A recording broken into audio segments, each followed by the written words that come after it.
Niçin Arıqlamaqla əlaqədar təbii yollarla necə eləyək ki, arıqlamağın şəkər birinci səbəbinin köklüyünü tapmaq lazımdır ki, insan niyə kökəlir, niyə şişir?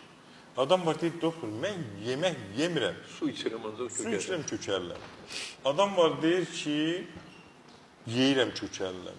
Deyirəm, niyə yeyirsən? Deyir, iştahımı saxlayamıram.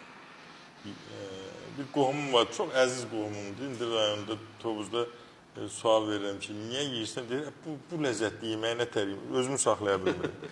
Elə mən də onun gününə düşdüm. Yəni, doğrudan da o qədər ləziz yeməklərimiz var ki, bu bayaq da dedim, dünyanın heç yerində bu dadda yeməkləri tapmaq mümkün deyil. Şamil qardaşları gedir, gəlir, görür də, yoxdur buradakı. Arıqlamaq yoxdur. Və təbii ki, ondan başqa da əsəbə bağlılıq da var. Hormonal pozğunluqlar var ki, adam heç nədən şişir, nə boydadır, yəni ölçüyə gələsi deyil. Bu mütləq səbəbi bilinməlidir. Ancaq normal qaydada Doktor Seyfəddin klinikasında bizdə xeyli insanları normal, təbii şəkildə arıqladırıq.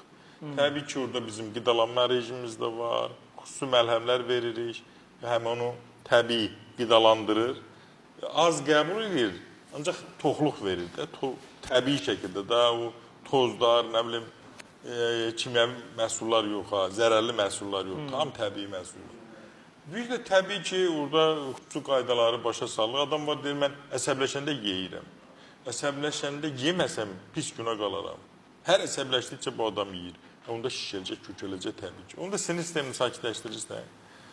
Düşür qaydasına və dediyim kimi sağlam şəkildə. Təbii ki, orada biz qidalanma rejimində qoyuruq, fiziki hərəkət rejimində qoyuruq. Həm də xüsusi məlhəmlərimiz olur da. Həm də xüsusi məlhəmlərimiz var arıqlamaq üçün. Xeyli insanlarımız o qədər idi, mümkün deyildi, çatdıra bilmirdik.